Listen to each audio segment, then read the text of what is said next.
আমরা বর্তমান সময় ঠাকুরকে নিয়ে চলছি, যারা ভালোভাবে চলছি তারা কিন্তু ভালোভাবে চলতে পারছি, আর যারা সেভাবে নিয়ে চলছি তারাই।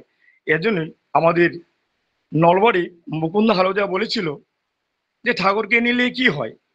সে বলল ঠাকুর নিলে এসএমএস বলেছিল এখনো হয়, যে যদি এখন হয় কি বলা লাগে, এখন ঠাকুর নিলে খুব ভালো হয়। ঠাকুরকে নিয়ে যদি চলা যায় খুব ভালো হয়, আর ঠাকুরকে নিয়ে যদি কিছু করা না যায় তাহলে একই না হয়, মানে কিছুই হয় না। যাই হোক দাদা মহাশয়গুলো, আমরা বর্তমান সময়ে ডাব ও কুশাল না খেয়ে মানে পেপসি খাওয়া মানুষ। বর্তমান সময়ে আমরা সংকীর্তনের দিকে মানে আমাদের খুব নাই, আমরা ফাংশনের দিকে খুব আমাদের ধাঁচ। আর এই সময় ঠাকুর এসে আমাদেরকে যা যা দিয়েছেন তা যদি আমরা মেনে চলতে পারি, তাহলে আমরা যে উদ্দেশ্যে এই দুনিয়াতে এসেছি সেই উদ্দেশ্য ফলবতী হবে। এখন আমার স্কুল ঠাকুরের গান আছে, কল্কি রূপে ভগবান এলেন ধরার পরে, যে আমরা এখন কল্কি রূপী ভগবান ঠাকুর এসেছেন। আমরা কিভাবে বুঝবো যে কল্কি আমাদের সামনে চলছে? এর জন্য কবিরজি ৬০০ বছর আগে বলেছিলেন যে একটা আমি কথা ছড়া দিয়ে যাই, এই ছড়াটা তোদের সামনে যে ভেসে উঠবে তা বুঝতে পারবি যে তোদের সামনে কল্কি চলছে। সে একটা ছড়ার মধ্যে দিয়েছিল, সাচ্চা কাহে তো মারে লাঠা জটা জগৎ ভুলায়ে, সুরজ গলি গলি সুরা বৈঠলে বিকায়ে, চোর কো ছোড়ে সাধু কো বাঁধে, প্রদিকগু লাগে ফাঁসি, ধন্য কলিযুগ দেখ তামাশা, দেখ কর দুঃখ লাগে আর হাসি। এই সময়টা যে সময় তোদের সামনে ঘুরবে তার বুঝবি যে কলিযুগ তোদের সামনে তোদের সাথী আছে। দেখেন, সত্যি কথা বলবেন লাঠির কূপ খাবেন, মিথ্যা কথা বলবেন থানাতে গিয়ে কফি খাবেন। দুধ ছাচ্চাকাতে মারা লাঠা ছাটা জগৎ বলাই, সুরজ গলে গেলি আমরা দুধ এই মাত্র গরুনি খিরিয়ে বাজারে নিয়ে যাবেন, ভালো দুধের কি আর বাজারে নিয়ে এসছে? আবার কিন্তু এই মদ এক দাম দিয়ে মানে কি কই বাসের তলে গিয়ে বাস সুপার তলে গিয়ে সুন্দর খেয়ে আসে। ছাচ্চা কহে তো মারালাটা ঝগড় দুবড়ায়ে, সুরজ গলি সুরা বচ্চল বিগায়ে, চুরকো ছোড়ে সাধুকো বাঁধে, প্রতিকো লাগিয়ে ফাঁসি, চুরে চুরি কেড়ে চলে যায়, যারা দেখতে যায় তাদেরকে নিয়ে তাদেরকে হাত ধরে হাত বেঁধে নিয়ে থানা দিয়ে নিয়ে যায়। চোরকো চোরে সাধুকো বাঁধে, চোরকো প্রতিকো লাগিয়ে ফাঁসি, ধন্য করে যুগ দেখ তামাশা, দেখ কর দুঃখ লাগে আর হাসি। এটা দেখে ভালো লাগে মন্দও লাগে। দেখেন তারও না মাসুল, আমরা কলিযুগের মানুষ, আর এই কলিযুগে ঠাকুর এসে আমাদেরকে বাঁচার একমাত্র রাস্তা দিয়েছেন যজন যাজন ইষ্টবৃত্তি সস্তানি সদাচার। এই 5টা নীতির মাধ্যমে আমরা যে ঠাকুরকে নিয়ে ঠিক মতো চলতে পারি তাহলে একটা পূর্ণাঙ্গ মানুষ হয়ে দাঁড়াতে পারি। এখন বলতে সবাই বলতে পারে আমরা যারা তার ঝড়সঙ্গী না তার কি পূর্ণ মানে কি পূর্ণ মানুষ নয় কি? আমার সকল দাস দেখেন যে পূর্ণ মানুষ হতে হলে মানে যার মানে সব দিকে নজর ঠিক আছে, বাবা মা বাড়ির, আজকে আমাদের পূর্ণ মানুষ না বলে বা মা বাবাকে বয়স হলে বৃদ্ধাশ্রমে থাকার জন্য চিন্তা নেই। আর যদি আমাদের যদি পূর্ণ মানুষ হয়ে উঠি তাহলে সে চিন্তা আমাদের থাকে না। আর তার জন্যই ঠাকুরকে ধরা।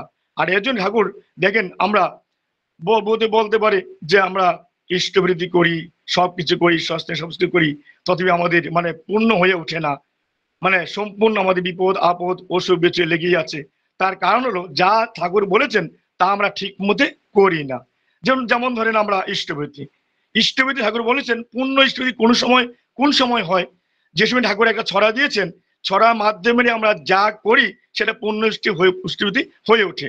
যেরকম সৎসঙ্গ তো সৎসঙ্গই পূর্ণ সৎসঙ্গ, তো পূর্ণ সৎসঙ্গ কি আবার এই সৎসঙ্গ কি? তো এই পূর্ণ সৎসঙ্গ একটা সৎসঙ্গ যদি একজনও দীক্ষা হয় তাদের কিন্তু পূর্ণ সৎসঙ্গ হয়ে ওঠে। আমরা 10টা আইটেম দিয়ে খাওয়াইলাম, 400-500 মানুষ জমা হলো, একটা আমরা এই দীক্ষা দিলাম না, সেটা কিন্তু পূর্ণ সৎসঙ্গ হয়ে ওঠে না। আমরা যদি সাধারণ বাতাসে দিয়ে সৎসঙ্গ দিলাম, যদি আমরা 5 জন দাদাকে নিয়েও যে আমরা এই সৎসঙ্গ করি, তাদের যদি 2-3টাও দীক্ষা হয় সেই ঠাকুরের ভাষায় সেটাই পূর্ণ সৎসঙ্গ হয়ে ওঠে।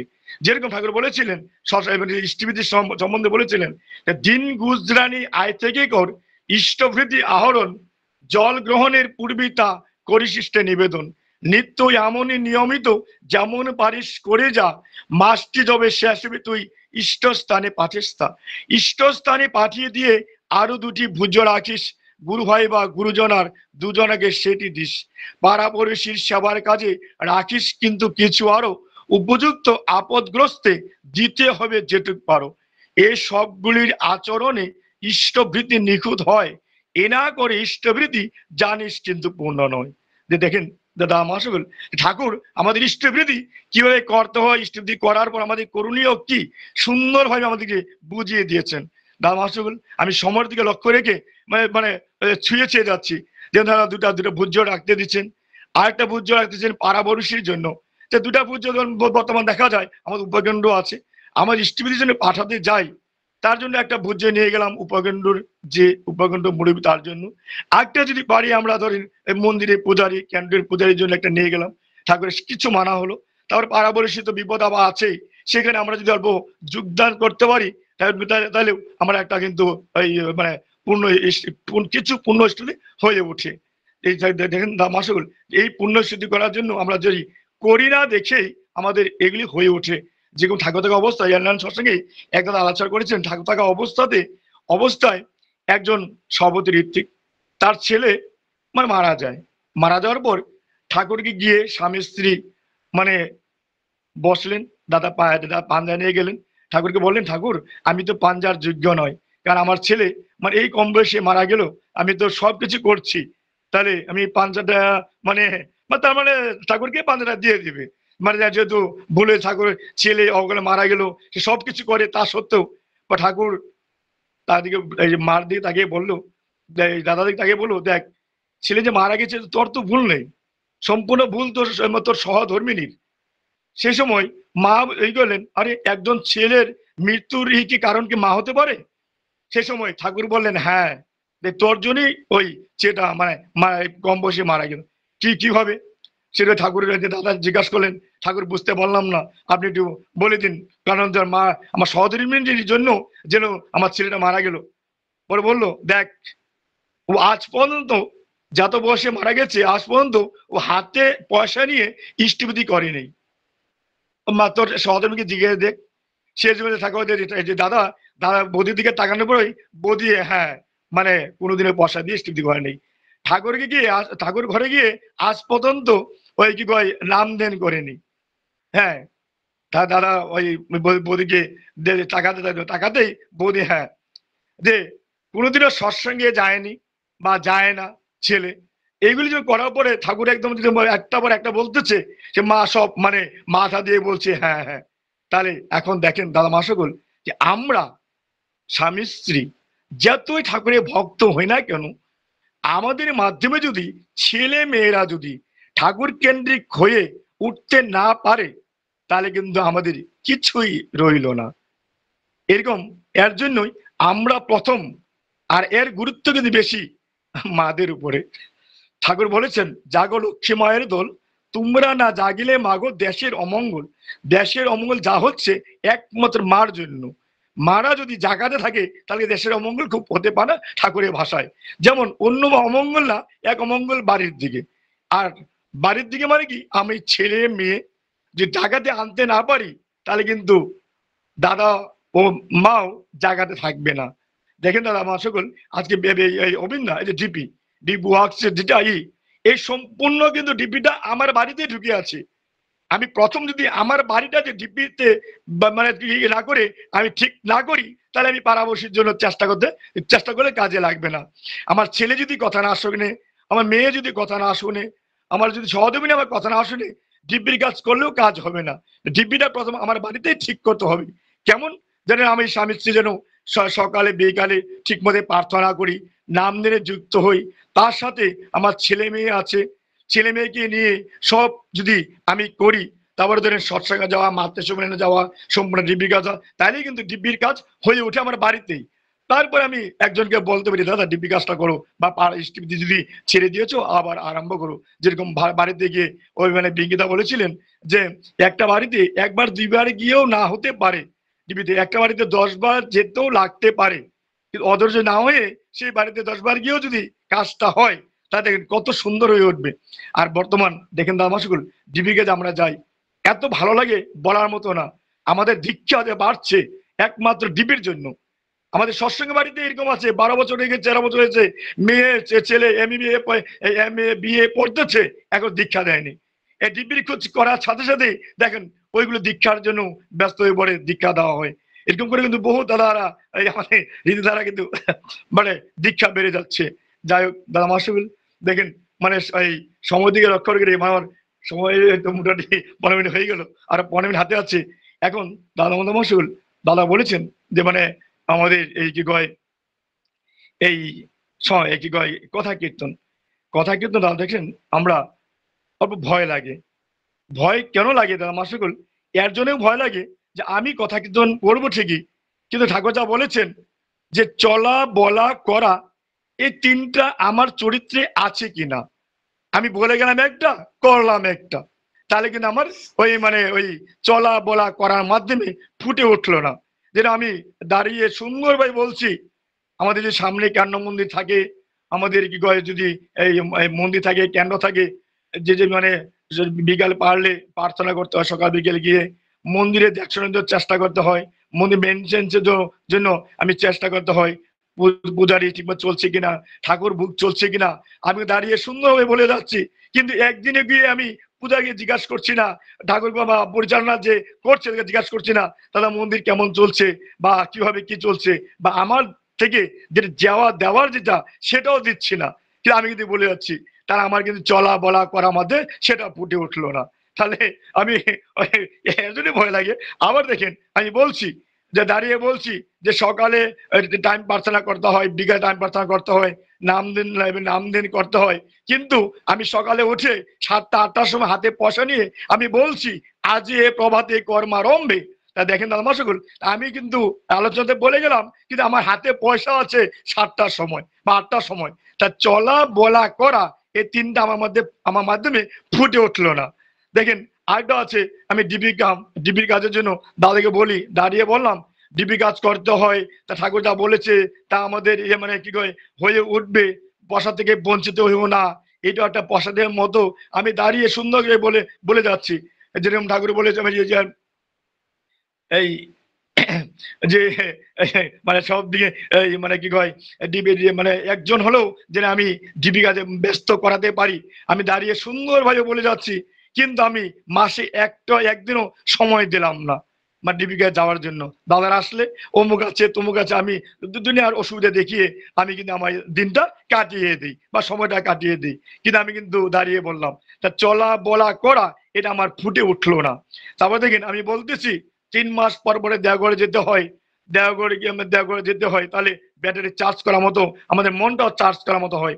আমি দাঁড়িয়ে সুন্দরভাবে বলে যাচ্ছি, কিন্তু সেটা আমার আমি মাসে বছরে একবারও দেওঘর যাই না, কিন্তু মুখে বলতেছি। তা চলা বলা করা আমার সেটা ফুটে উঠলো না। আবার দেখেন দাদা মাসুল, আরেকটা আছে, আমরা দেওঘরে যাই, আমি দাঁড়িয়ে বলছি হ্যাঁ দেওঘরে গেলে হবে না, কি হয় আচার্যদের সঙ্গ করতে হয়, দাদাদের সঙ্গ করতে হয়, তাহলে কিছু ইন্ধন মানে যোগান ধরা যায়। আমি কিন্তু দাঁড়িয়ে বলছি, কিন্তু আমি দেওঘরে গিয়ে চপ আর মুড়িতে ব্যস্ত হয়ে আছি, চপ খাওয়াতে মুড়ি খাওয়াতে দাদা আড্ডা মারাতে ব্যস্ত হয়ে আছি। আমি দাঁড়িয়ে কিন্তু সুন্দরভাবে বলছি, কিন্তু সেটা আমার চরিত্রে ফুটে উঠলো না।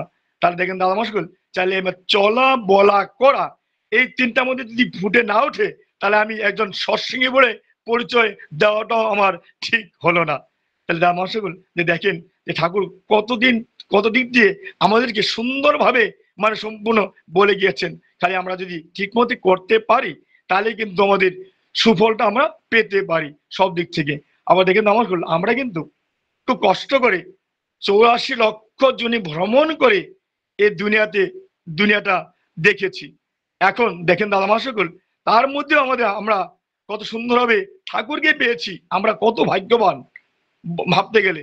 এখন বলতে পারেন বহুতে যে 84 লক্ষ ভ্রমণ যে করে আসলাম, কি মধ্যে কেমন করে আসলাম। দেখেন দাদা মাসকল, আমরা মধ্যে প্রথম জলের মধ্যে ছিলাম 30 লক্ষ বার।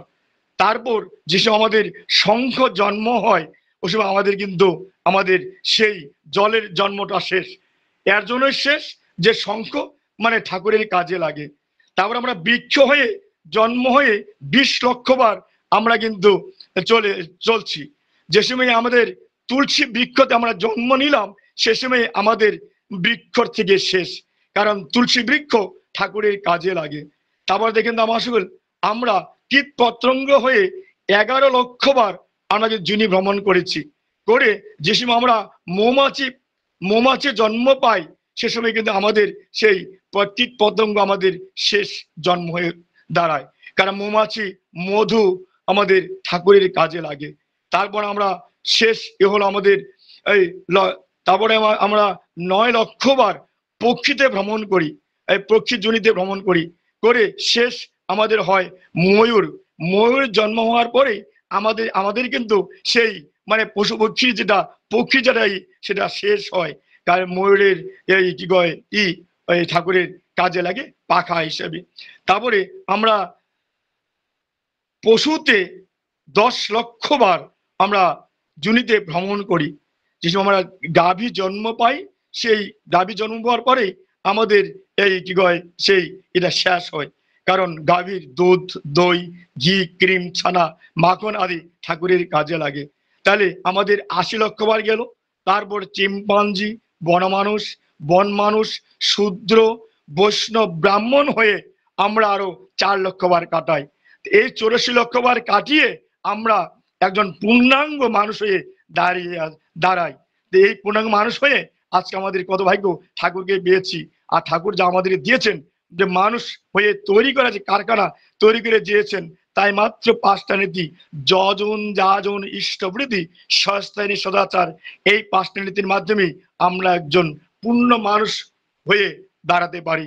আর দেখেন দাদা ঠাকুর আমাদেরকে কিন্তু কাকে বাদ দিতে বলেননি, কৃষ্ণকে বাদ দিতে বলেননি, কাউকে বাদ দিতে বলেননি। যে ইষ্টবৃদ্ধি আশ্রের দেওয়া নয়। ইষ্টবৃদ্ধি মানে কৃষ্ণ দিয়েছিল 1 মুষ্টি চাল দিয়ে। শঙ্করদেব বলেছিল মাটির খাজনা গুরু কর, নিজেই যদি জিয়াই যায় মোর। চেঁচামেচি বলেছিল যে দেখেন তো আমার সকল ইষ্টবৃদ্ধি আমরা করি, ইষ্টবৃদ্ধি করি, আমাদের ঠাকুরকে বলার সাথে আমাদের সব ধন সম্পত্তি সব বেড়ে যায়। কিন্তু আমাদের ইষ্টবৃদ্ধি কিন্তু বহু দাদা দেখা যায় বাড়ে না। আর কিন্তু ঠাকুরকে বলি ঠাকুর অমুক দাও তমুক দাও, ঠাকুর সব দেয়, কিন্তু আমাদের হাত খুলে না। একজন ঠাকুর বলেছিলেন যে আমাকে যে হাত খুলে দেয় তাকেও আমি হাত খুলে দেই। আর আমার সকল আমরা কালেকশন, এই যে মন্দিরে হোক বা যে কোনো উৎসব হোক, হাসিমুখে আমরা যদি সবসময় কালেকশন দিতে পারি হাত খোলা করে, ঠাকুরে কিন্তু আমাদেরকে হাত খুলিয়েই দেয়। যারা দিয়ে যাচ্ছে তারা কিন্তু পেয়ে যাচ্ছে। এত আমার সকল আমরা যেন ঠাকুরকে হাসিমুখে যা দেই, মানে অনুযায়ী সমর্থ অনুযায়ী। তাই বলে এত কোটিপতি সে যে 100 টাকা দেয় সেটা কিন্তু সমর্থ অনুযায়ী বোঝায় না। একজন লাখপতি সে যদি 50 টাকা একটা দেয়, সে কিন্তু ওইটা মানে সমর্থ অনুযায়ী বোঝায় না।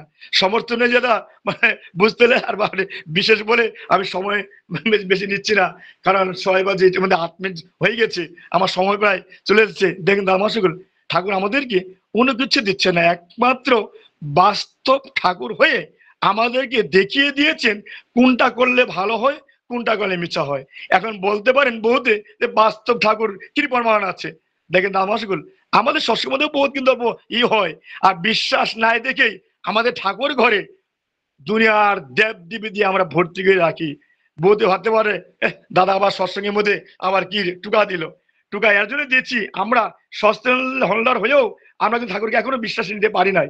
কারণ এর জন্য পারি নাই যেটা আমাদের ঠাকুর ঘরে কালী মাও আছে, দুর্গা মাও আছে, লক্ষ্মী মাও আছে, সব মায় ঘেরে ধরছে। তারা দেখে আমার বিশ্বাসটা কত দূর চলে যাচ্ছে।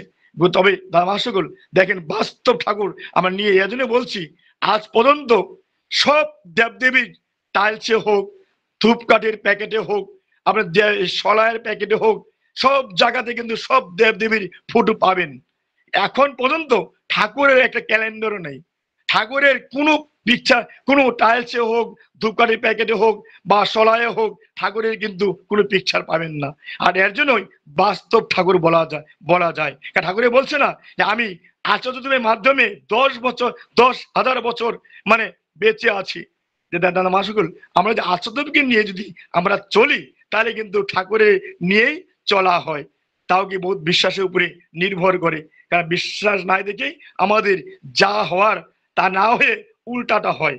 দাদা সকল এজন্যই বলছে যে ঠাকুর দেখেন অনুভূতি দেন, ঠাকুর একটা দিয়েছেন 5 তলা বিল্ডিং, উঠার জন্য সিঁড়িও আছে, লিফটও আছে। ঠাকুর বলছে যে তোমরা সিঁড়ি দিয়ে গিয়ে সময় নষ্ট না করে লিফটে যাও, পটাপট যে কাজে আসছো সে কাজ পটাপট করে আসতে পারবে। এখন আমরা চিঠি, ঠাকুর আরেকটা বলেছেন যে চিঠি, চিঠি দিয়ে আত্মীয় স্বজনের আগে আমরা যে খবর নিতাম, এখন চিঠি দিয়ে না নিয়ে মোবাইল দিয়ে নাও, মানে পটাপট, মানে 1 সেকেন্ডে সব কাজ হয়ে যাবে। ঠাকুর সেই নির্দেশই আমাদেরকে দিয়েছেন। ঠাকুর বলেছেন যে গরু দিয়ে হাল বার এখন প্রয়োজন নেই, তুমি আমি কি কয় দিয়ে হাল বাও, খুব পটাপট হয়ে যাবে, মানে কম সময়ে আমরা যেন সব কাজ করতে পারি, সেই নির্দেশনাই কিন্তু ঠাকুর আমাদেরকে দিয়েছেন। এখন আমরা যদি সেই সিঁড়ি দিয়ে লিফট দিয়ে না যাই, সিঁড়ি দিয়েই যেতে থাকি, সারাদিন যাব সারাদিন আসবো, সব কাজ সেখানে শেষ হয়ে গেল, দিনটাও চলে গেল। আমরা যদি এখন মোবাইল দিয়ে কাজ না করি, চিঠি দিয়েই যদি আমরা আত্মীয় স্বজনের খবর নেই, তাহলে আমাদের ওই যে 7 দিন লাগবে আসতে, উত্তর দিতে, এই প্রশ্ন দিতে আর আসতে। তবে দামাশগুল আমরা ঠাকুরকে মাথায় নিয়ে চলছি, ঠিক মতো যেন যজন যাজন ইষ্টবৃদ্ধি ওরা করে আমরা করতে পারি, তাহলে কিন্তু আমরা সব দিক থেকে ঠিক মতো আমরা চলে যেতে পারবো। যাই হোক দামাশগুল, দাদা আমার মনে হয় সময় শেষ হয়ে গেছে দাদা। বলুন হ্যালো দাদা। একটু বলুন। হ্যাঁ দাদা, আমার মনে হয় সময় শেষ, আরো মিনিট 5 বলুন না, কোনো বেশ, আরো 2 মিনিট সময় নিচ্ছি দাদা। এখন দেখেন দামসকল, আমাদের মনে একটা প্রশ্ন জাগে, আমাদের বহুত মন্দিরে কেন দেখা যায় প্রণামী বাক্সগুলি চুরি হয়ে যায়, চুরি হয়, বহু দেব দেবীর গলার মালা সোনার চেনও চুরি হয়ে যায়। এর ওদিন দেখে এবার কি আমার এই যে আমার ইউটিউব সবাই দেখি। মা সকল, আমি অনুরোধ জানাই, ইউটিউবে কিন্তু বহুত জানার মতো কিছু বস্তু রয়ে গেছে। মা সকল, আমরা ইউটিউব মানে খারাপ বস্তু না থেকে ভালো বস্তুটা নিয়ে, ঠাকুর যেমন যেমন আমাদের এই যে এটা আমাদের পিকচার যে ঠাকুর যে জলের মধ্যে হাঁস যেটা প্রতীক নিয়েছে, কিন্তু হাঁস কিন্তু 2 রকমের হয়, একটা পেটি হাঁস আর একটা রাজহাঁস। ঠাকুর নিয়েছেন রাজহাঁস।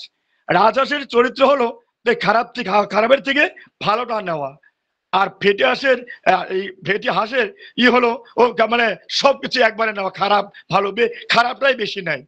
তবে আমরা ওই ফেটে হাঁসে কি করে, দুধের মধ্যে জল মিক্স করে দেন, ও দুধটা চুষে নিবে, জলটা পড়ে থাকবে।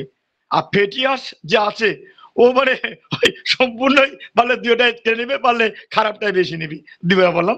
যে কেউ দামাশগুল, এখন এই ইউটিউবের মধ্যে বহুত ভালো বস্তু আছে দামাশগুল, কমসে কম আমরা যেন ভালো বস্তু নিতে পারি। সেদিন আমাদের পালদা একটা কথা বলেছিলেন যে বহু মন্দিরে চুরি হয়, অমুক হয় তমুক হয়, কিন্তু কি হলো আমরা ঠাকুরকে দেখে না, ঠাকুরকে এটা করতে পারে না, অমুক তমুক করতে না করতে পারে না, সে একটা ভাষ্য দিল, খুব ভালো লাগছে যেটা শুনে। সে বললো পরীক্ষার পেপার যে সময় দেওয়া হয়, পরীক্ষার ছাত্র কিন্তু লেখে, লেখার পর মাস্টার কিন্তু আনিগুনি করে দেখাশোনা করে, দেখার পর কি করে, যে ভুল করে লিখতেছে তাকে কিছু বলে না, আর যে শুদ্ধ করে লিখছে তো বলার কথাই নেই। সে ভাবতেছে যে তুমি লেখো, ভুল করে লেখো, তোমার রেজাল্ট আসবে যে সময় পেপার দেওয়ার পরে, পেপার সময় দিবে, পরীক্ষার রেজাল্ট আসবে, সেই রেজাল্টে তুমি বুঝতে পারবে তোমার কি পরীক্ষা কেমন হয়েছে। আমরাও এই যে প্রণামী বাক্স চুরি হয়, অমুক হয় তমুক হয়, আমাদের রেজাল্ট কিন্তু সে সময় বেরোবে রেজাল্ট দেওয়ার পরে। আরেকটা, আমরা জেনারেশনে বহুত ভুল করি, মন্দিরে হোক অমুক হোক তুমি জানছি ভুল করতেছি, তাও কিন্তু আমরা ভুল করি।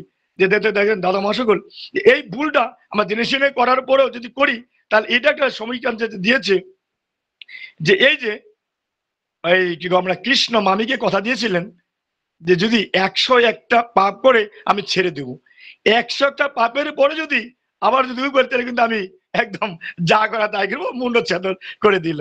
যে আমরা এই যে জেনারেশনে যে ভুল করি, এই ভুল করি যদি 101টা পার হয়ে যায়, ঠাকুরও কিন্তু সেই আমাদের শুধু চক্র দিয়ে সেই কাজ করে। জিজ্ঞেস আবার যে আমরা ঠাকুরকে নিয়ে এত যারা ঠিক মন্দির করে যাচ্ছেন, এত সুন্দর ভাবার মতো না, এত পরিবেশ বাড়ির ভাবার মতো না, ছেলে মেয়েদেরকে দেখলে এত ভালো লাগে ভাবার মতো না। দেখেন আমার সকল বর্তমান সময় আমি প্রণামের কথাই বলি, আমাদের সৎসঙ্গে বাড়িতে যারা বাবা মাকে প্রণাম করে, তারা ছেলে মেয়ে দেখে এত সুন্দর হবে, 4 বছরে 5 বছর ছেলে মেয়েরা জয়গুরু এত সুন্দর করে দেয়, প্রণাম এত সুন্দর করে দেয়, মনটা ভরে যায়। কিন্তু বাকি দাদাদের বা বাড়ি বাবা দিদা সৎসঙ্গে থাকলেও যার পরিবেশ, তাদের সৎসঙ্গে বাড়িতেও পরিবেশ নেই, তারা বড় ছেলে এমবিবি পাস করেছে, জয়গুরু দেওয়ারও মানে সেই হাতটা কেমন ভাবে দিবে সেটাও জানে না। প্রণাম করলেও আঠাতে চেয়ে প্রণাম করে। যে দেখেন দাদা মাসাগুল, যে প্রণাম করা বস্তু ঠাকুর আমাদেরকে কিভাবে বুঝাই দিলেন। পায়ে চেয়ে প্রণাম করলে আয়ু কমে যায়, আমি যত লম্বা তত থেকে প্রণাম করলে আয়ু বেড়ে যায়। দেখে ঠাকুর আমাদেরকে সাধারণ সূক্ষ্ম দিয়েও কত বড় বড় আমাদেরকে মানে কি এগুলি আমাদেরকে মানে যে আমার যে ব্রেনটা খুলে দিচ্ছে। তবে দাদা মাসকল চেষ্টা করবেন আমাদের ঠাকুরের হয়ে উঠতে পারি, তাহলে কিন্তু আমরা ওই গৌরব, আমরা ধন সম্পত্তি নিয়ে গৌরব করি, ছেলে মেয়েকে নিয়ে গৌরব করি, সেই গৌরব গৌরব নয়। ঠাকুর বলেছেন গৌরব করো আমি একজন পরমপিতার সন্তান, সেই নিয়ে গৌরব করো। যদি পরমপিতার সন্তান আমি হতে হয়, কেমন আমার চরিত্র হওয়া উচিত, চলা বলা করার মাধ্যমে সেটা ফুটে ওঠা উচিত। তাহলে কিন্তু ঠাকুর যে বলেছেন সেটা ফুটে উঠবে, যে অহংকার, হ্যাঁ, যে ঠাকুরকে নিয়ে আমি মানে অহংকার করতে পারি। যা দামাশগুল সময় বহুত নিয়ে এলাম, মনে কিছু নেবেন না দামাশগুল। খুব ভালো লেগেছে আজকে যুক্ত এই প্রাতকালীন প্রার্থনাতে যুক্ত দাদা মহাসকলকে সবাইকে আবার আমি ঠাকুর চরণে প্রণাম নিবেদন করি। সবাই যেন সুস্থ থাকেন। আর এই যে দাদা পরিত্য করলেন, দাদার খুব ভালো লেগেছে। দাদা সুন্দরভাবে মানে মানে যেটা গঠনমূলক আমাদের বলে গঠনমূলক যেটা মানে সুন্দরভাবে পরিচালনা করলেন। দাদার কাছে আমি বিশেষ জয়গুরু দিয়ে আজকের জন্য আমি মানে কথা কীর্তন শেষ করলাম। জয়গুরু।